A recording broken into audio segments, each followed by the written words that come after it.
Katapos lang namin dito sa immigration at napaka-friendly nila. Kung pupunta kayo ng Dubai, UAE, make sure kumuha kayo ng multiple visa, daan kayo sa Oman. May enjoy nyo, masayahin silang mga tao, mabait, very humble. Tsaka mas mura ang mga gastusin dito for the same quality of luxury na makikita mo sa Dubai side. Try Oman. Really enjoyed the entire day. And it was really nice meeting you. I really don't know what to expect, but really good thing. Good thing we had that trip. It was just like getting to know each other. Okay. I am also getting What did you say? more. I am also getting to know Martin more now. Yeah. It was Martin. I never felt like this is my first time I'm meeting you. It was like a more kind of an emotion got matched together. Hug, hug. Thank you. Hug, kiss. I'll see you in the Philippines. No. I'll see you again here. Yeah, but definitely we have to return the favor in the Philippines. We'll do something crazy there. Inshallah, we'll do it. Thank you, sir. Okay. Bye. By the way, I just wanna flex. This is a 4-digit plate number because he's a VIP here in Dubai. Bye-bye. Bye-bye, sir. Bye-bye. I'll see you Bye, tomorrow. sir. I'll see you tomorrow. Bye, Sige, sir. sige. Martin. My name is Martin. MM.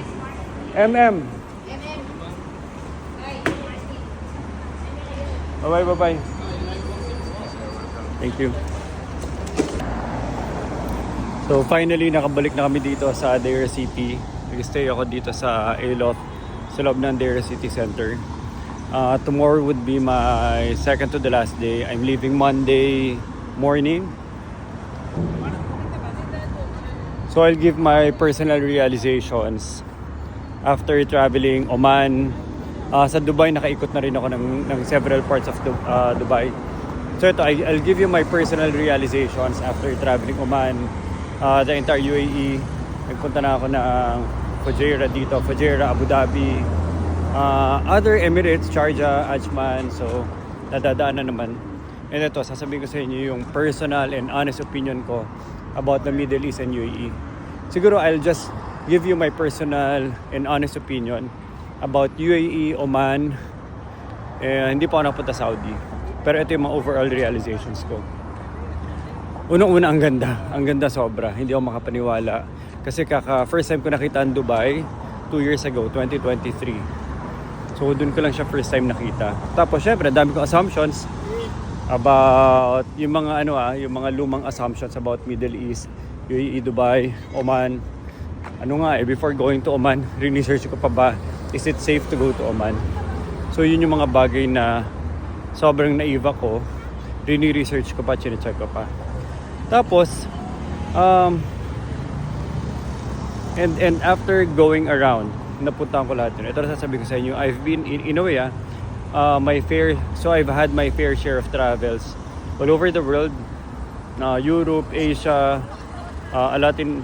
so napunta ko na lahat. I've been to a lot of countries all over the world, di ba? From America to Europe to a lot of Asian countries, halos lahat napuntahan ko na. And ito yung personal opinion ko. Ngayon ko lang nakita na may ganito ka-develop na country na ang babait ng mga tao, napaka-disiplinado ng mga tao at napaka-safe. And it's very hard to find that combination, yung sobrang developed, sobrang disiplinado at sobrang safe. I mean, may mga countries na disciplined, modern, pero hindi na ganun ka-safe ngayon, lalo na right now with how the world is turning out. Alam niyo na, pag nanonood naman kayo ng TikTok like some parts of Europe, some part of US, may kita nyo na hindi na ganun ka-stable. And papunta nga kami ng New York like after 2 days from now. Tapos parang ang dami naming safety concerns dahil pinapanood mo yung TikTok, di ba? So, tapos dito nung nagpunta kami sa Oman, nakikita ko na very peaceful, very humble, very kind. Ang ganda ng lugar. Yung road from end to end, nagpunta kami sa Muscat. Tapos bumalik kami pabalik ng border. Grabe yung linis. Grabe yung ganda ng mga structures, buildings, napakatahimik. Kahit naman dito sa Dubai yung peace and order, yung quality of life. Sasabihin natin expensive, pero expensive din naman ibang bansa. Pero the most important part na hindi mababayaran ng pera, yung peace of mind. Diba? Aanihin mo yung pera mo kung nakakatakot yung lugar. And yun yung pinaka-biggest realizations ko being in this, being here in these parts of Middle East. Grabe yung sobrang overwhelming yung ganda. Overwhelming yung ganda. Ang ganda ng mga infrastructures. Lalo na sa Oman, ibang flavor of Middle East yung na-feel ko doon. Na ang ganda ng terrain, ang ganda ng mga architecture nila, ang ganda ng mga resorts nila.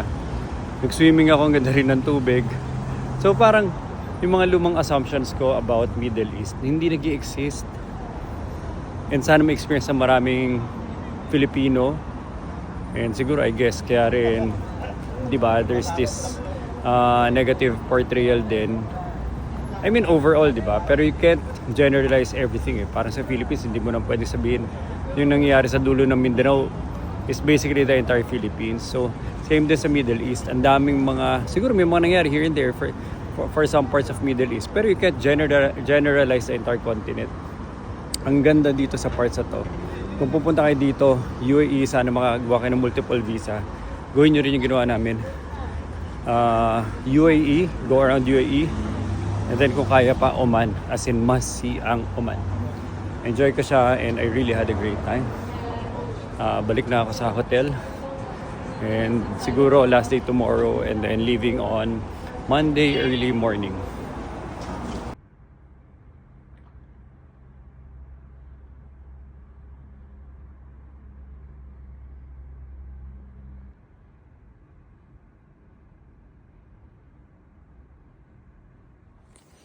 Okay, so it's around 8 a.m. and time to hit the gym. Last day today, tomorrow. Oops. So last day today, tomorrow, paalis na ng Dubai.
Thank you.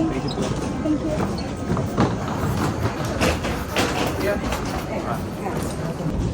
So, Italy na kami. Nasa Milan for a connecting flight. 10 hours here and then... Ilang oras tayo dito? 1 hour lang, no?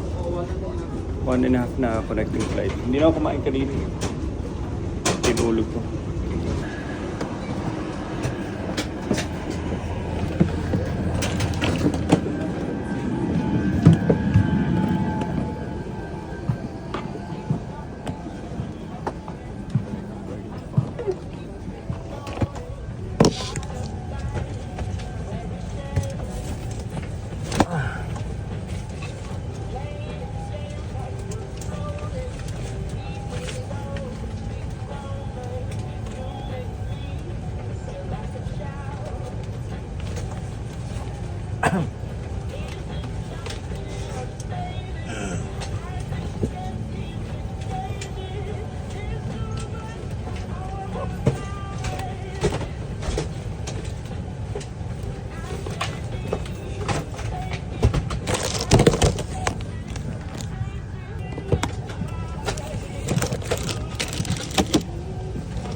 Oh, finally, nasa na tayo? Finally, andito na kami sa NYC. 4 hours. Grabing biyahe. Ubos ang aking puyat, ubos ang aking gutom. Tayo mo kinain sa airlines. Ubos nanlalambot. Gusto ko nang kumain ng hamburger. Sige. It's 7 p.m. And ang problema, paano matutulog? Ginawa na sa aeroplano, puro tulog. Ayun naman na, we'll keep everyone updated. Yeah, we'll keep everyone updated. Sige, rest muna kami pag ano na kami sa apartment namin. Okay. Tuhan tayo ulit. Ito na yung mga maleta. I hope kompleto. Let's go. Ganda na service ng Emirates.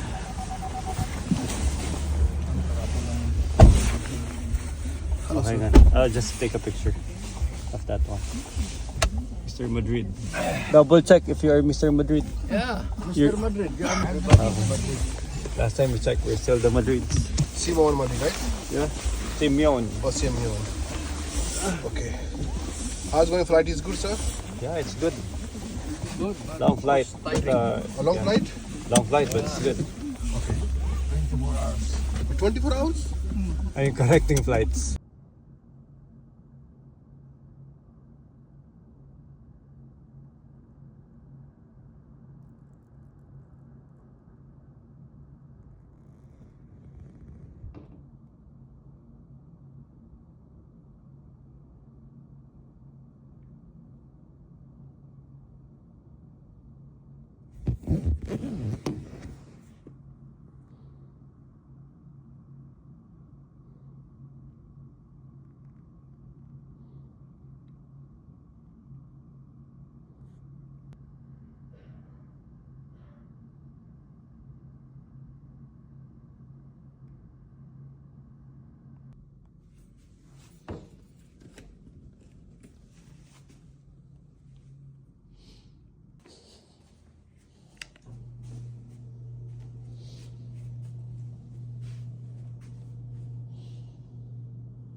Oi! Amerikano. At may Amerikano dito. Dali yan. Ganda naman ng Ayan yan. Finally. Together again. SP Madrid. Nagkita tayo, tumanda ka lang. Hi, Tony. Ganda ng pwesto natin. Tuyo mo sapatos ko dyan dahil nag-ano kami. Nagmamap ako. Yeah. Huwag mo kong kawawain. Ako na yung kawawa dito. Maghapa na ang houseboy.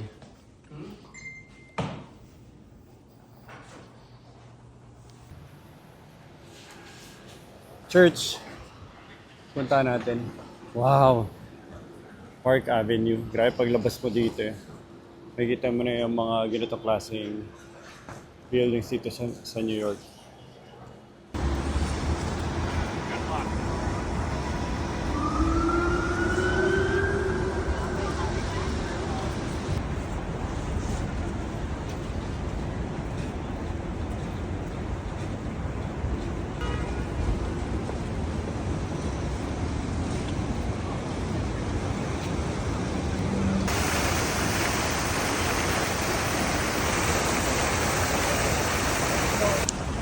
ibang klase rin yung quality tsaka massiveness ng mga buildings dito sa New York.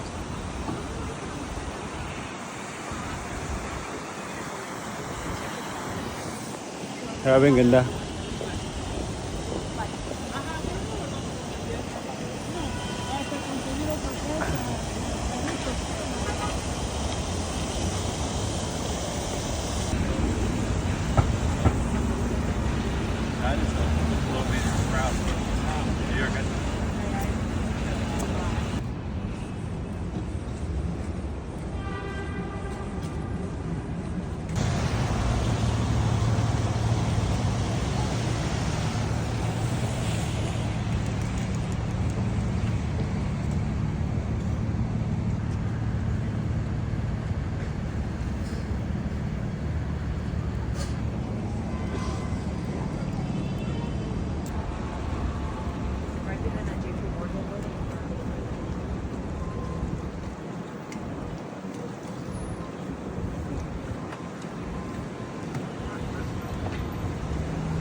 So finally, nakita ko yung co-work after siguro 30 minutes of walk.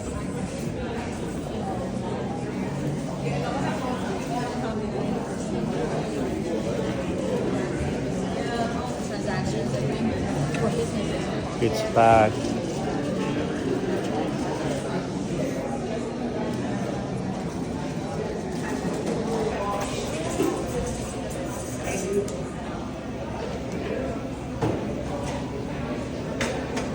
So, 5 p.m. na. Siguro mga 3 oras akong tumambay dito. And hahabulin natin yung Ash Wednesday Mass. This way.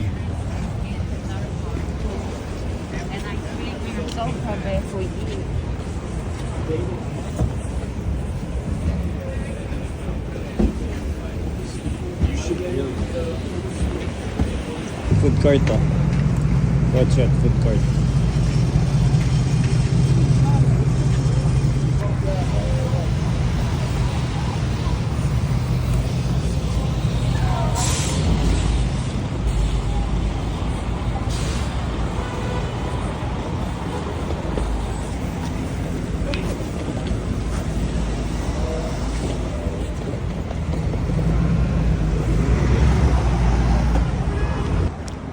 Wow, ganda. Well, umuulan na. So, sa tingin ko mamayang gabi baka mag-snow kasi umuulan ngayon. So, mangyari niyan, right now it's still rain. Pero pag nag-drop talaga yung weather, yung ulan niya, syempre snow na yung babagsak. So, let's see kung ano itsura niya by tomorrow. Tonight and then tomorrow.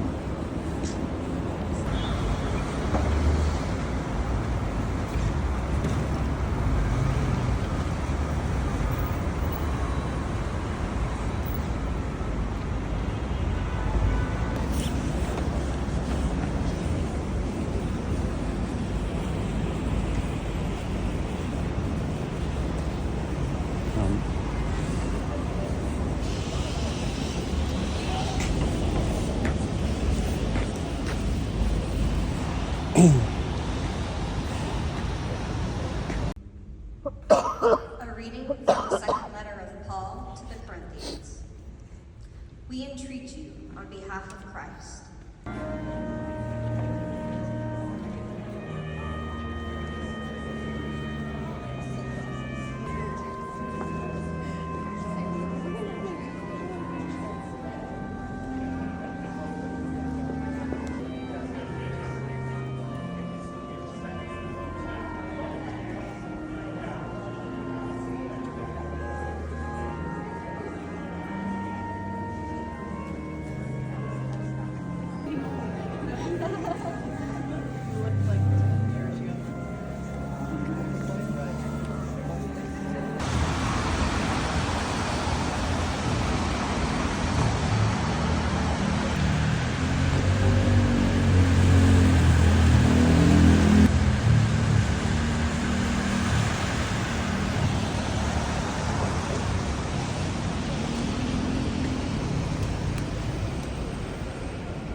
Ah.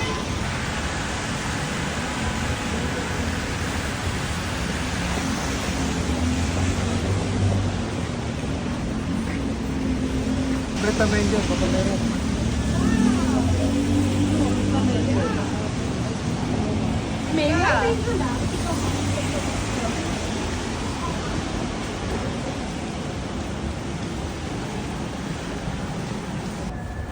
Anong street to yan? Yung pag gano'n?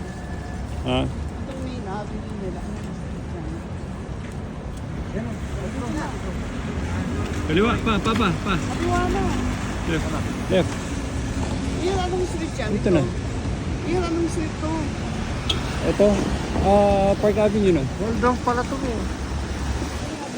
Park Avenue. Waldorf Astoria.